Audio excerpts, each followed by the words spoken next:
Hi everyone, my name is Jan Regarmeshuizen and I'm a guide at Go Gravel Photo Safaris, and this is our trip report from our previous Caprivi photo safari.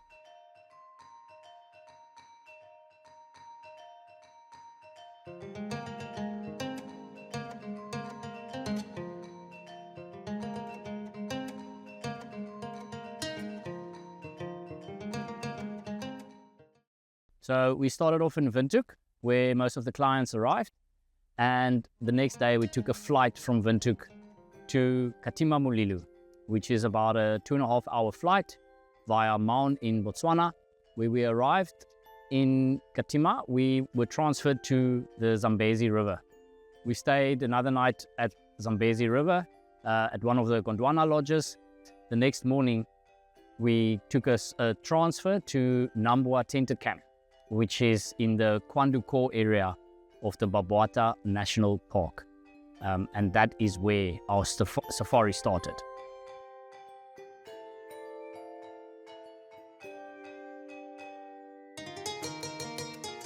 Just as we arrived in the Windhoek area in Babwata National Park, we're staying at Nambwa Tented Lodge, which has got 10 cabins raised on stilts, unfenced camp, beautiful little island with tall jackleberry trees, mahogany trees, there's marula trees. So the bird life on this island, even before you leave the lodge, is incredible. So the Windhoek area is situated on the eastern section of the Babwata National Park on the Windhoek River. And this is a very small national park, but it's also really, really diverse. It is well visited by local travelers, and it's also one of the national parks in the Caprivi that is visited by tourists. However, it is still very, very, very exclusive. There's only 2 camps inside the national park, which obviously gives you a very big advantage over everyone staying outside the park. And that is exactly the reason why we opted for Nambwa Tented Lodge. First afternoon, we set out to a place called the Horseshoe Bend. Now, the Horseshoe Bend is very well known across Namibia for herds of elephants that can grow up to 1,000 strong in the dry season. And we were not disappointed in the first afternoon, and definitely just sitting there and seeing all these elephants come down was a moment that hit so close to the heart, as for us Namibians, this is really special, and you grow up listening to all the stories of people sitting at Horseshoe Bend. So it was really incredible to see hundreds of elephants coming down to the river, a lot of dust trails, a lot of commotion and playing in the water and crossing the river onto the island. It was just really, really incredible. There's always baboons, never far from the water. So there's so many different things that catch your attention when sitting at Horseshoe Bend. It's not only the elephants. Over the next 3 days, we would explore this vast landscape of riverine forests, floodplains, river frontage, incredible dune landscapes with forests on top of it. It just creates this amazing scene that you would never think to find in Namibia, because everyone thinks Namibia is only desert. The predator activity in this area was very good. Because there's so few people visiting this place, there was not a single sighting that we shared with another car, except for Horseshoe Bend, which is like a lookout point, a sundowner spot for all the lodges. There you will see other cars, but we spent a morning with a male leopard that we tracked from before sunrise. We spent 2.5 hours with that cat alone, not a single other vehicle, and the photographic opportunities was incredible. We had a great guide, the vehicle positioning was great. I think it was probably one of the best leopard sightings that I have experienced in the Caprivi in the last 20 years. So that was really special to start off with. We saw that leopard again on the last day and right in front of camp, which was also very cool to see. It was a quick sighting, but it was very, very cool to see.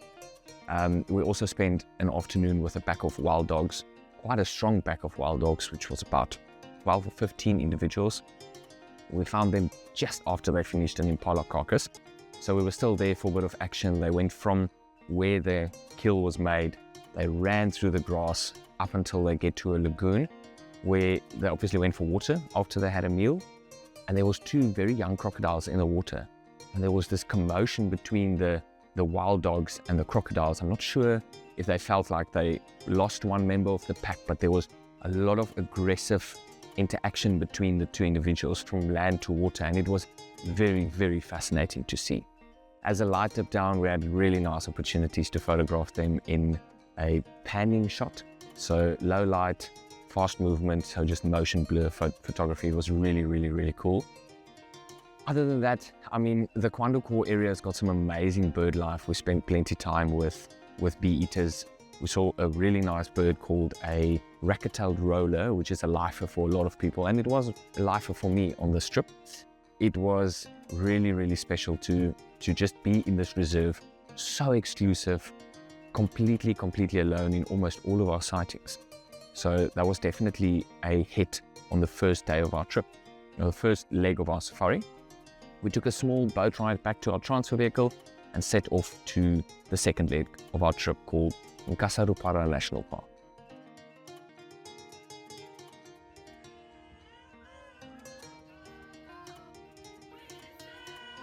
After arriving at camp, we set off on our first game drive. It's an area that we are quite familiar with, but not as familiar as the guides that work there. The camp guides, also because they have roads that they can access that normal tourists cannot. With much better light. So anytime if you'd like to take some pictures or have got any questions, feel free so we can stop. You take beautiful pictures. We found some signs of lions and we followed it, and before we knew it, almost 10 minutes from the camp, we came across a pride of 9 lions. The sun was busy setting. We found the lions in a beautiful floodplain. There was, I think, 3 females and 6 cubs. They were finishing off a warthog carcass. The young ones were playing with the carcass, and as the sun was setting in the floodplain, you know, you just had this beautiful golden grass.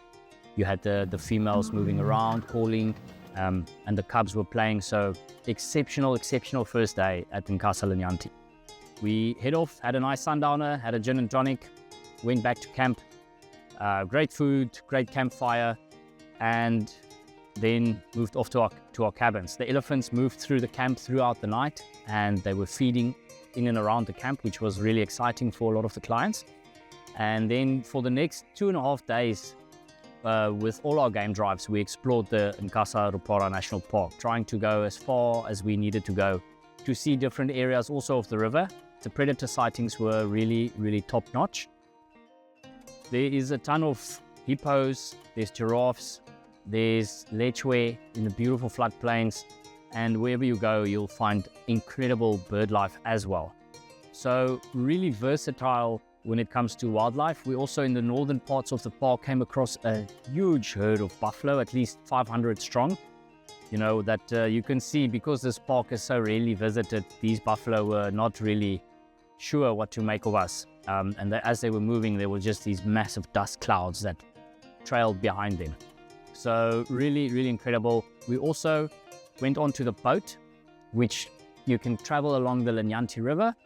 And like any river in this part of Africa, you have beautiful kingfishers, you have fish eagles, you have the African jacana moving along, trotting on the lilies. So beautiful bird life, and then also hippos and crocodiles. And as we were moving along the river, we saw giraffes coming to drink, zebras coming to drink. We saw the crocodiles bathing in the sun. So a very active part of our trip that we started off with. But all in all, definitely the lions were the stars of the show. And from what we got there, we were extremely happy. Last morning, we set off to Chobe National Park, to a camp called Ichingo River Lodge, which is on the Namibian side on the Chobe River.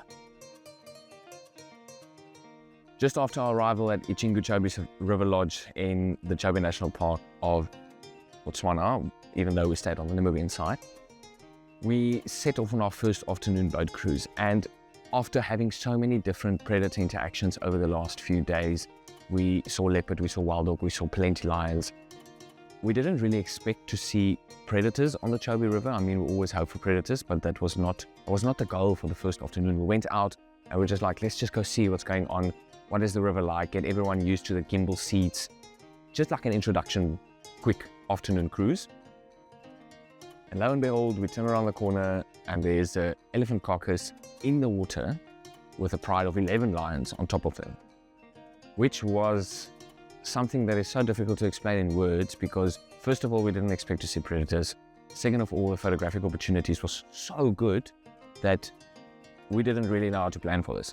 So we were blown out of the park by this. It was an incredible, incredible sighting. Low angles on the water with lions on land. There's interaction with hippos, lions, crocodiles. There's plenty of birds amongst them. It was one of the craziest sightings I've seen in my life. And to start the Chobe like that was really, really, really good. And over the next 3 days, traveling along the Chobe River, I mean, the Chobe is so well known for the elephant populations. We had incredible elephant sightings. Elephants walking on this riverbank as the sun rised behind them with this beautiful golden light. Birds flying around them. We photographed skimmers in morning light with reflection on the water, sunset backlit, skimmers with a fish, skimmers without a fish, jacanas, bee eaters, kingfishers. I mean, any bird you can think of, we spent time with it. We also spend a lot of time with the hippos. And there's also always that quintessential shot of a hippo that comes out of the water and that just snorts this spray of water, which we really went for. Did get 1 or 2 of the shots, but it wasn't portfolio shots, but it was a great experience to just be on the water, photographing all these incredible wildlife that we have seen over the last 6 days in all the other destinations. However, the angle and the approach to your shot is just completely different. There's a lot of wildlife on the Chobe River, plenty of baboon, plenty of giraffe, zebra, kudu, impala, lechwe, obviously enormous crocodiles. So we had some really artistic and creative moments where we could play with light and play with textures, play with the animals, and just see where it leads us photographically. And over the 3 days in the Chobe, we did see the lions every single game drive, because you can think of yourself, if there is an elephant carcass in the water, it takes days for them to finish that carcass. So even on the last morning when we left, we still had this amazing opportunity to photograph them in front of a rising sun, completely alone, before any other boat was there. I think that was like the most amazing way to end off a safari, is to end it off on this beautiful setting that no one would have expected to come from the Chobe. And it was just this beautiful ending. After that, went breakfast, got on a plane, flew to Johannesburg, and everyone left out from there. And reflecting on how the trip went through the Zambezi River, Kwandu River, Linyanti River, the Chobe River, there's 4 iconic rivers in Africa in one safari. It was incredible. It completely blew us away. It was definitely one of the most successful trips we've been on.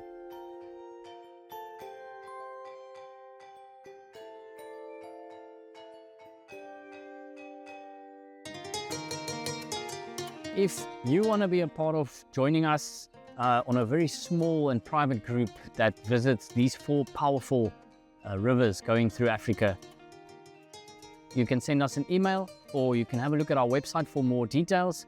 But this is an area, and this is a safari that I think is very unknown, and by the photos that you will see and the more videos that you will see, you will definitely see why that this is a safari that you need to do.